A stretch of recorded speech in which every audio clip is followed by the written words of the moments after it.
¿Qué tal? Bienvenidos a NTD. Soy Eduardo Zompa y estas son las noticias más interesantes del día de hoy.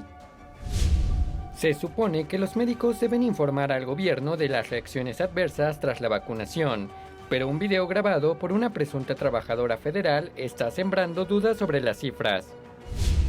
Estados Unidos levantó su prohibición de viajar. Los extranjeros podrán volar pronto al país, pero solo si están vacunados. Pero, ¿por qué se tomó esta decisión y cómo afecta a los estadounidenses en el extranjero? Y en Texas, un médico abortista dijo que practicó un aborto para desafiar y poner a prueba la nueva ley de aborto en los tribunales. Pasando a México, una activista cubana denuncia amenazas tras protestar en contra de la visita del dictador cubano Miguel Díaz-Canel.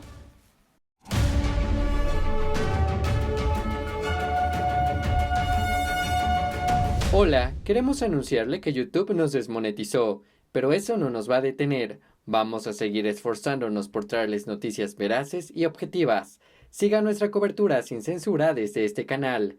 Esta noche tenemos noticias de los mandatos de vacunación. Muchos dicen que es inconstitucional imponer vacunas y negar exenciones religiosas. Hablamos con un investigador constitucional para saber más. A partir de noviembre, los extranjeros podrán volar a Estados Unidos si muestran una prueba de vacunación antes de abordar. A principios de noviembre implementaremos protocolos estrictos para prevenir que los pasajeros que vuelan a Estados Unidos propaguen el COVID-19, exigiendo que los extranjeros adultos que viajen a Estados Unidos estén completamente vacunados. Obviamente, esta es la conclusión de un proceso político sobre ese tema en particular y un proceso importante al que se enfrentan muchas personas en todo el mundo. La medida abre los viajes a los ciudadanos no estadounidenses de 33 países, entre los que se encuentran muchas naciones europeas. Según el coordinador de COVID de la Casa Blanca, Jeffrey Zients, esos viajeros tendrán que demostrar que dieron negativo en la prueba de COVID en los 3 días siguientes a su llegada, y también tendrán que someterse al rastreo de contactos. En julio, la Casa Blanca decidió no levantar las restricciones de viaje debido a la preocupación por la variante Delta, pero ahora la administración está poniendo en marcha este estricto sistema global que es consistente para todos los países. Bueno, en julio también anunciamos que había una serie de grupos de trabajo que interactuaban y trabajaban con una serie de países y socios en el mundo para determinar cuál debería ser la política más equitativa y clara para avanzar en la reanudación de los viajes internacionales más amplios, y las reglas anteriores no eran equitativas en nuestra opinión y eran un poco confusas, así que hubo un esfuerzo para lograrlo. Los estadounidenses no vacunados que vuelvan a Estados Unidos tendrán que dar negativo en la prueba un día antes de salir y volver a hacerlo después de llegar. Y en cuanto a los requisitos de vacunación en los vuelos nacionales, Zients dice que nada está fuera de discusión. El coordinador de COVID de la Casa Blanca no dice qué vacunas se van a aceptar, pero afirma que los CDC darán más detalles más adelante. Y las normas solo se aplican a los viajes aéreos, mientras que las fronteras terrestres con Canadá y México siguen cerradas a los viajes no esenciales. La Casa Blanca levantará las restricciones de viajes a Estados Unidos a los visitantes internacionales, pero solo para los totalmente vacunados. Tenemos los detalles y por qué la Casa Blanca decidió hacerlo ahora. Tim Burton es el presidente de World Builders, una organización que se centra en la historia y los fundamentos constitucionales de Estados Unidos. El grupo toma su nombre del concepto bíblico de reconstruir los muros de Jerusalén y pide una mayor participación de los ciudadanos en la reconstrucción de Estados Unidos. Burton explica que los padres fundadores reconocieron que las personas no eran perfectas, por lo que crearon un sistema de controles y equilibrios en nuestro gobierno, a sabiendas de que el poder sin control podría conducir a la tiranía y al abuso. El presidente es el encargado de defender y cumplir la ley, pero no es el que hace la ley. Así que cuando tienes una orden ejecutiva que está haciendo de ley, diciendo a la gente que haga algo que en realidad es inconstitucional, y además de ser inconstitucional, porque él no puede hacer la ley, también es inconstitucional porque viola la libertad de elección de la gente, la libertad de religión, que está protegida en la Constitución. En el Día de la Constitución, se anima a la gente a leer y estudiar la Constitución que, como dice Burton, es la base de la ley en Estados Unidos. También menciona que la Constitución protege los derechos del individuo, específicamente la libertad de religión, la libertad de conciencia y la libertad de elección. Muchos estadounidenses en este momento tienen una convicción y muchas personas con una convicción religiosa muy fuerte que creen que no deberían ser obligados a vacunarse, porque podrían creer que no es algo que Dios querría que hicieran. Bueno, si crees que hay algo que Dios quiere que hagas o que no quiere que hagas, nuestra Constitución de Estados Unidos tenía excepciones para eso, que podías seguir tu conciencia en un sentido religioso y no podías ser obligado a violar tu conciencia por el gobierno federal. Dice que todo el mundo tiene la libertad de religión siempre que esa religión no viole la vida, la propiedad o las libertades de una persona.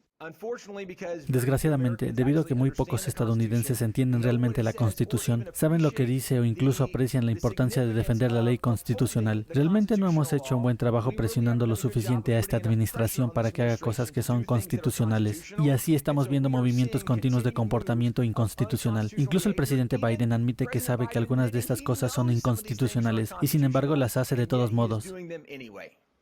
Barton dice que cuando se entienden no solo las tres ramas del gobierno, sino también cuáles son sus roles y funciones, se puede entonces hacer responsables a esos líderes cuando comienzan a hacer cosas que son inconstitucionales.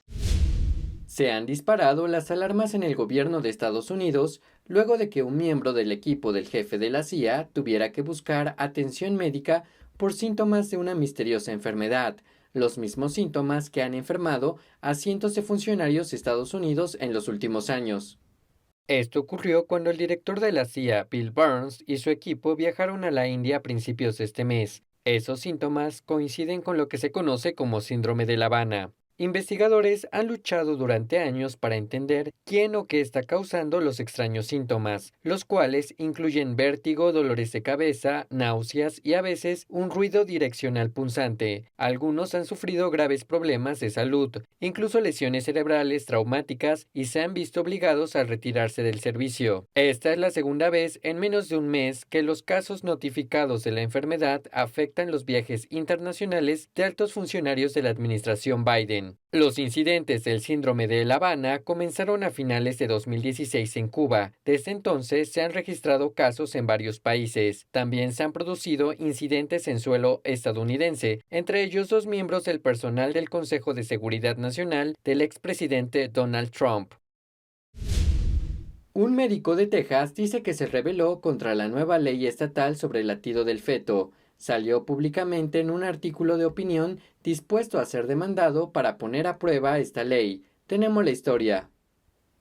El doctor Alan Braid realiza abortos y dice que cualquier día podría ser demandado por al menos $10,000 por realizar un aborto en violación de una nueva ley de Texas.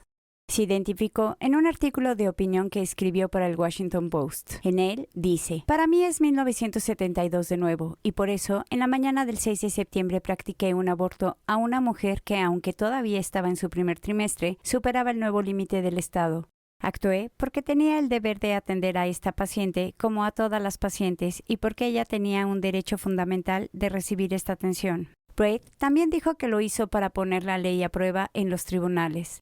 La ley de Texas sobre el latido del feto prohíbe a los médicos practicar un aborto si detectan un latido fetal. Lo que hace este médico no es más que un reflejo de la cultura del aborto, de la visión de los médicos abortistas. Doreen Denny es vicepresidenta de Relaciones Gubernamentales de Concerned Women for America. Dice que su organización cree que los niños deben ser protegidos desde la concepción y más allá.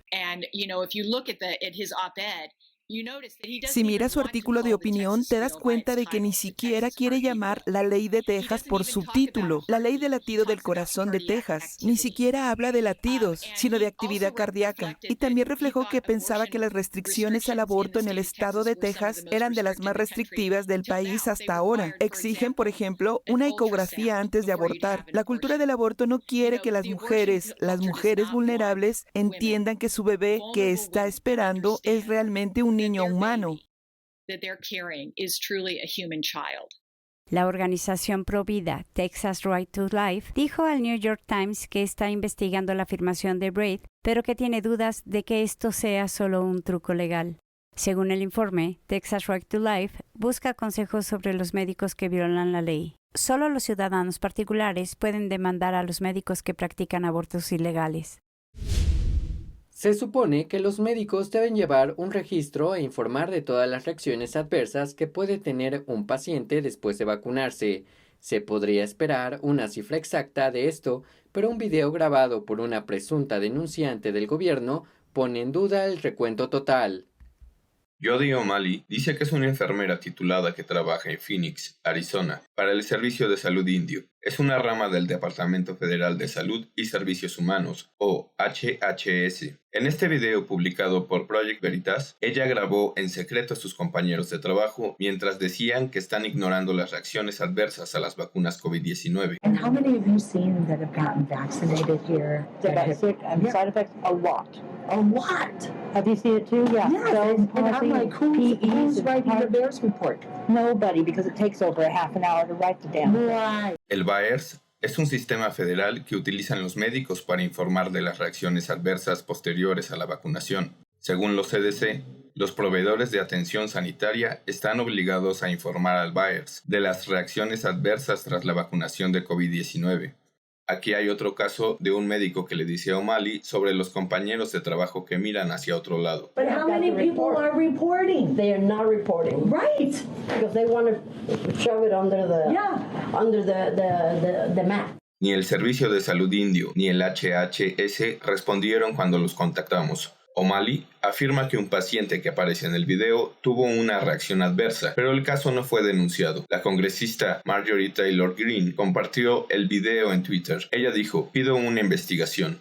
La senadora estatal de Arizona, Kelly Townsend, también dijo que pidió a los congresistas de su estado que investiguen. Una campaña de recaudación de fondos para apoyar a O'Malley ya recibió más de $400,000 en donaciones. La campaña dice que el salario de O'Malley y sus beneficios de salud, su pensión y su carrera como enfermera están en peligro. Project Veritas dice que publicará hoy la segunda parte de esta serie llamada Exponiendo la vacuna anti-COVID.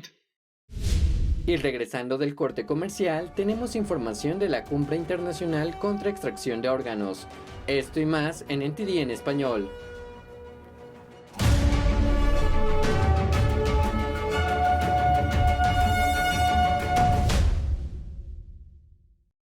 Las nuevas medidas de vacunación dividen cada vez más a los vacunados de los no vacunados, y esto ocurre en las universidades, en el trabajo, en las escuelas, y también puede ocurrir entre nuestros lazos cercanos. De hecho, un estudio revela que los no vacunados no son bienvenidos entre sus amigos vacunados. Bueno, este próximo viernes vamos a dejar al descubierto la nueva división que existe por el estado de vacunación. No se lo pierda. Suscríbase ahora mismo gratuitamente a nuestra web The Epoch Times en español y asista a todos nuestros vídeos exclusivos sin censura, un lugar donde usted puede dejar su opinión con total libertad. Lo esperamos en Epoch TV, una nueva forma de disfrutar The Epoch Times. El Partido Comunista Chino se lanzó a comprar puertos marítimos en todo el mundo.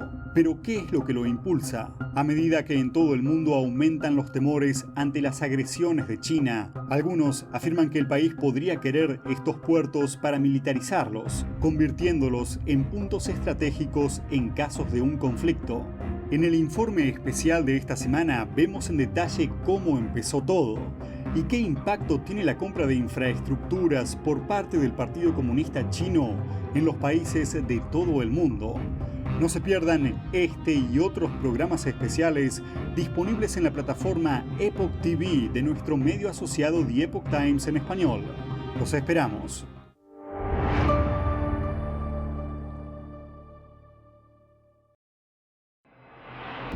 Los medios de comunicación hegemónicos informan todos como una sola voz, tratando de moldear su percepción de lo que pasa en el mundo. Ahora está NTD en español. Bienvenido a NTD Noticias. Soy Mayra. Somos verdaderamente independientes. Buscamos la verdad y la compartimos con ustedes. Descubra el periodismo como debe ser. Siga NTD Día a las 3:30 de la tarde por YouTube y la transmisión exclusiva NTD Noche a las 10 p.m. solo por Epoch TV en la página web de Epoch Times en español.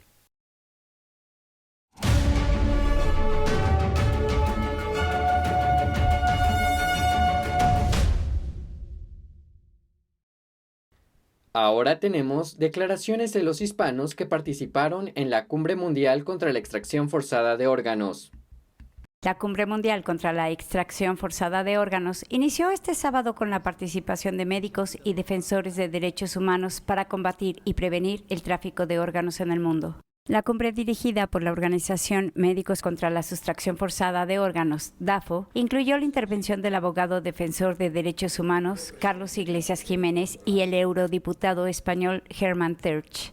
Durante su ponencia, Iglesias Jiménez denunció al Partido Comunista Chino por la extracción forzada de órganos de miembros de la disciplina espiritual Falun Gong y otras minorías religiosas en China.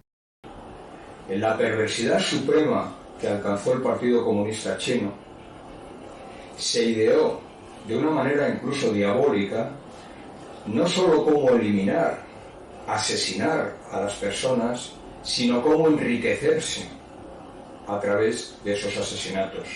Iglesias Jiménez señaló que el régimen asesina a presos de conciencia por sus órganos y oculta sus crímenes ante la comunidad internacional. Esta atrocidad nunca antes la había conocido la historia de la humanidad. Este crimen no tiene ningún amparo, no tiene, digamos, una descripción legal en los países.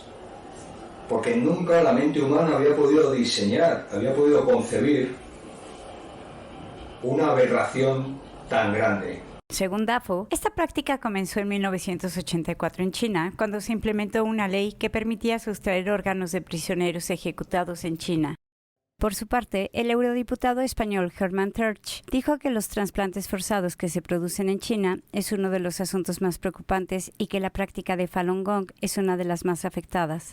Esta atrocidad, esta monstruosidad se produce en un país con el cual todos tenemos unas relaciones absolutamente normalizadas. Es más, con un país que tiene un jefe, un dictador, un jefe supremo de un partido comunista implacable, con una dictadura que no tolera ningún tipo de discrepancia, ni de oposición, ni de crítica libre. Tertsch señaló que estos crímenes se tienen que dar a conocer y combatir. Además, criticó a los grandes medios por tratar de forma benévola los crímenes de lesa humanidad del régimen chino. La cumbre contra la extracción forzada de órganos continuará del 24 al 26 de septiembre.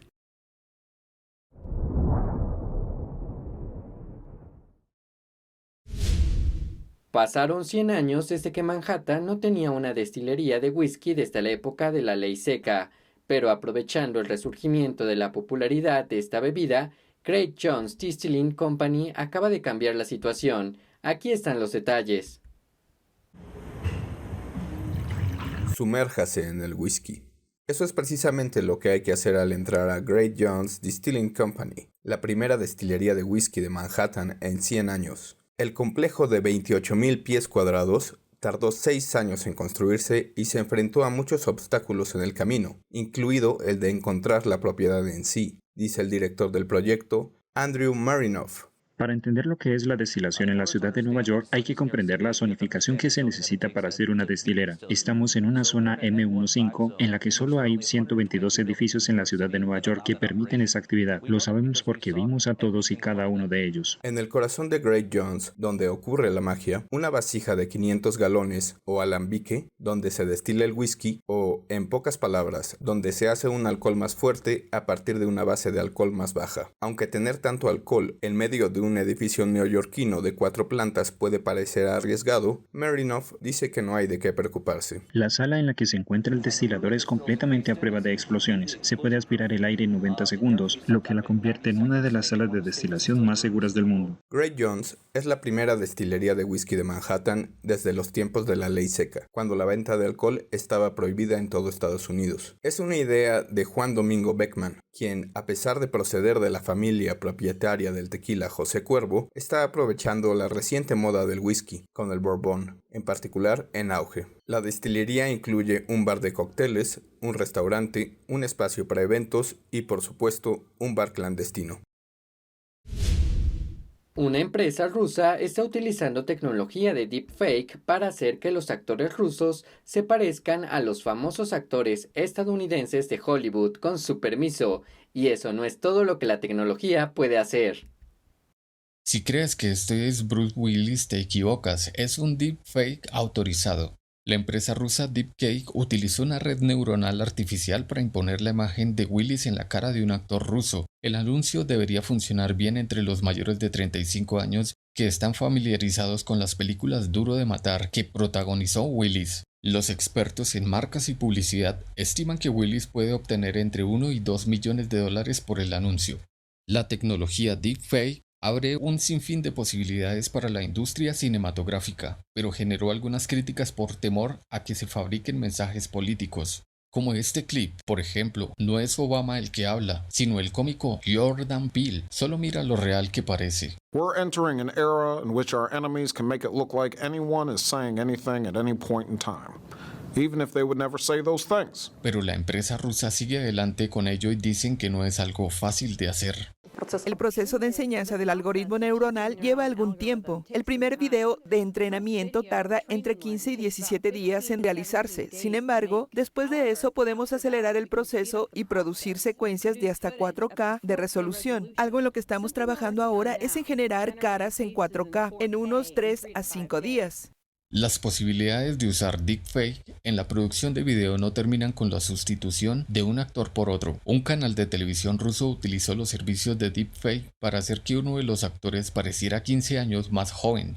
En el episodio, uno de los personajes recordaba los hechos ocurridos hace tiempo, cuando parecía mucho más joven. En México, un senador opositor acusó al gobierno mexicano de no verificar que los médicos cubanos contratados para la lucha contra el virus del PSC tuvieran un título profesional. Veamos los detalles. El senador mexicano Julen Rementería denunció el lunes al gobierno federal y al de la Ciudad de México por presuntamente contratar a 585 médicos cubanos sin acreditar que tuvieran un título universitario para atender a pacientes con COVID-19. Rementería solicitó a 6 dependencias de salud que revelaran los salarios y las copias de los títulos profesionales de los médicos cubanos. Sin embargo, las instituciones, entre ellas el Instituto Mexicano del Seguro Social, el Instituto de Seguridad y Servicios Sociales de los Trabajadores del Estado y la Secretaría de Salud, respondieron que no tenían dicha información o que no era su responsabilidad contar con ella. Según documentos expuestos por el senador, el gobierno mexicano habría pagado más de 12 millones de dólares al régimen cubano por la colaboración de 585 médicos de ese país. El senador señaló que el pago de servicios de cada uno de los médicos cubanos durante 3 meses costó a los mexicanos más de $21,700, mientras que un médico mexicano gana alrededor de $2,500 en el mismo periodo. Rementería cuestionó a las autoridades por poner en riesgo la vida de los ciudadanos y acusó al presidente López Obrador, la jefa de gobierno de la Ciudad de México, Claudia Sheinbaum, y al dictador cubano Miguel Díaz-Canel de orquestar un fraude. Esto solo unos días después de la visita del líder del régimen castrista a México. En respuesta, la Secretaría de Salud de la Ciudad de México, o SEDESA, dijo que los 585 médicos cubanos contratados en 2020 estaban acreditados por el Ministerio de Salud de la isla. La dependencia también señaló que las actividades y los informes de trabajo de estos médicos cubanos están bajo resguardo de la SEDESA y amparados por la Ley de Protección de Datos Personales. Por su parte, Claudia Sheinbaum señaló: no hay nada, absolutamente nada que esconder. Fueron distintos profesionales de la salud que vinieron a México a apoyar. El mandatario mexicano respondió a una pregunta de la prensa sobre el tema diciendo: el problema, siempre lo he dicho, del conservadurismo es que su doctrina es la hipocresía. Sin embargo, no proporcionó más información sobre el caso. Una artista cubana denunció en sus redes que recibió amenazas sutiles tras protestar contra la visita del dictador Miguel Díaz-Canel en México. The Epoch Times habló con ella para conocer más al respecto.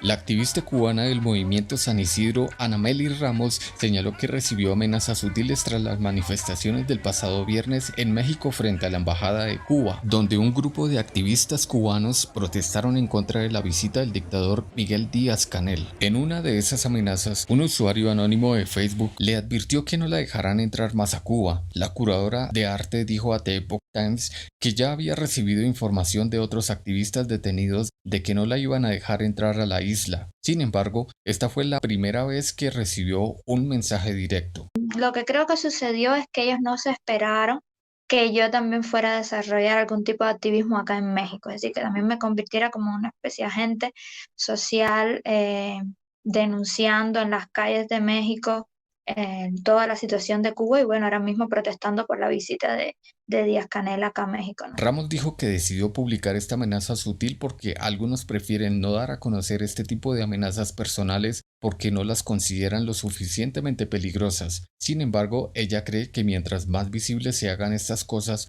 uno tiene mayor protección. Yo no voy a permitir que no me dejen entrar al país. No hay ninguna razón legal para que ellos no me dejen entrar y por lo tanto yo no me voy a dejar intimidar.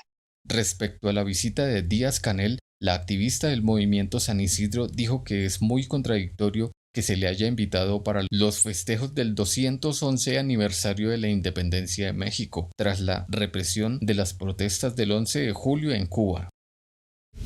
Menos de 2 años antes de que la pandemia del virus del PSC se extendiera por todo el mundo, los científicos del Laboratorio de Virología de Wuhan estaban preparados para liberar algunos virus editados genéticamente en cuevas de murciélagos.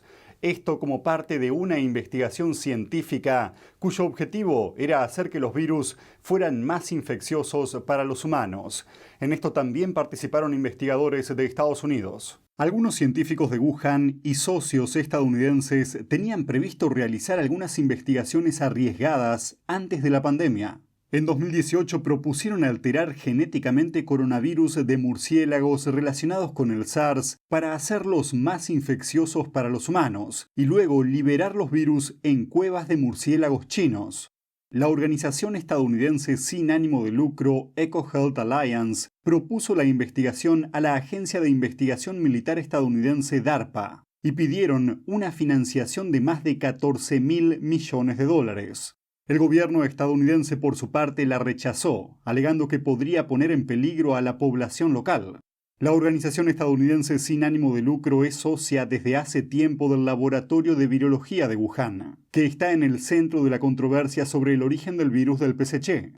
Los científicos del laboratorio de Wuhan figuraban como socios en la propuesta, y la misma propuesta figura en un documento publicado por un grupo de científicos y activistas que intentan determinar el origen del virus del PSC. El profesor de Biología Química de la Universidad de Rutgers, Richard Everett, tuiteó los hallazgos y dijo que el mundo debería estar furioso por la noticia. Alina Chan, una científica que trabajaba en el MIT y en Harvard, dijo que aunque la propuesta fue rechazada, cuando ves este nivel de detalle es muy probable que se haya hecho algún trabajo preliminar. Una hoja informativa publicada por el Departamento de Estado de Estados Unidos a principios de este año señalaba que el laboratorio de Wuhan venía investigando sobre la ingeniería de virus, pero que no mostraba transparencia ni coherencia en cuanto al historial de estudios de virus más similares al COVID-19. La desesperación en torno a la mayor empresa promotora inmobiliaria de China va en aumento. Varios inversores y empleados intentaron suicidarse, mientras el riesgo de impago de Evergrande continúa creciendo desde hace 2 semanas. Los inversores de la mayor empresa inmobiliaria de China, Evergrande, están sometidos a una presión tan grande que algunos de ellos incluso intentaron quitarse la vida. Li Ling, residente de la provincia de Anhui, invirtió los ahorros de toda su vida y los de sus padres en una filial de Evergrande. Y ahora, desesperada y sin ninguna esperanza de recuperar el dinero, abrió la llave del gas. Hoy está hospitalizada. Dice que muchos residentes de su comunidad compraron sus productos porque el interés era mucho más alto que el del banco. Utilizamos seudónimos para proteger la identidad de nuestros entrevistados y mantenerlos a ella y a sus familias a salvo en China. Mis padres se acercan a los 90 años. Todo el dinero que les costó ganar fue invertido allí. No les hablé del tema. Me encargo de todo sola, así que no pude comer ni dormir. Mi marido tampoco lo sabe. Si lo supiera, me habría matado a golpes. No quería seguir viviendo, así que encendí el gas para suicidarme. Ahora estoy en el hospital. Un empleado de Evergrande de la provincia de Anhui, Chen Da, nos contó que durante muchos años los empleados fueron obligados a comprar productos de la compañía. Los dirigentes de la empresa asignaban a sus empleados lo que llamaban tareas de compra, y si algunos no compraba, el dinero se deducía automáticamente de su salario. Esta es una práctica habitual en China. Chen afirma que algunos empleados también compraron acciones de la empresa para sus familias y amigos, y para aumentar la presión, este mes la empresa dejó de pagar a sus empleados. Chen dice que que estos factores se combinaron para llevar a varios de ellos a intentar quitarse la vida. Evergrande nos obligó a comprar sus productos. Eso fue ilegal y fraudulento. Lo denunciamos a la policía, pero todavía nadie se ocupó. Ahora los empleados no pueden recibir sus salarios. Nuestros familiares y amigos también están perjudicados. Algunos empleados no pueden soportarlo y no quieren seguir viviendo. Hay casos de empleados que saltaron de edificios altos. Como parte de su solución, el sábado, Evergrande empezó a devolver a los inversores sus productos patrimoniales con propiedades, pero la mayoría de los inversores lo rechazaron. En la provincia de Anhui, la mayor parte de las propiedades son plazas de estacionamiento, pero hay muy pocas casas. Cada plaza de estacionamiento está valorada en unos $8,000 y los inversores observan que el precio se duplicó con creces. Nadie puede aceptar esa propuesta. Es definitivamente irrazonable. Si no tenemos una casa, ¿para qué queremos una plaza de estacionamiento? No puedo aceptar las 3 propuestas. La primera del 10% es demasiado poco. Además, no nos fiamos. Todo el dinero lo tienen ellos. Ahora quieren comerciar con la propiedad, pero tengo que pagar, y no tengo dinero para pagar. Una captura de pantalla de Internet muestra que un asesor financiero de Evergrande, el señor Wang, publicó en un grupo de WeChat alegando: "Tuve un cliente que se enteró de la noticia y murió de un ataque al corazón. La policía intervino en una protesta de cientos de inversores en Wuhan y los despachó en un autobús. Una anciana estuvo a punto de desmayarse cuando la policía la obligó a alejarse de la zona". Gracias, esto es todo por hoy. Antes de despedirme, quiero invitarlos a ver nuestro programa todos los días en Epoch TV, una nueva plataforma de confianza para mantenerte informado de las noticias más importantes de Estados Unidos y el mundo. Gracias por acompañarnos, los esperamos en el noticiero de la noche y juntos hagamos que la verdad salga a la luz.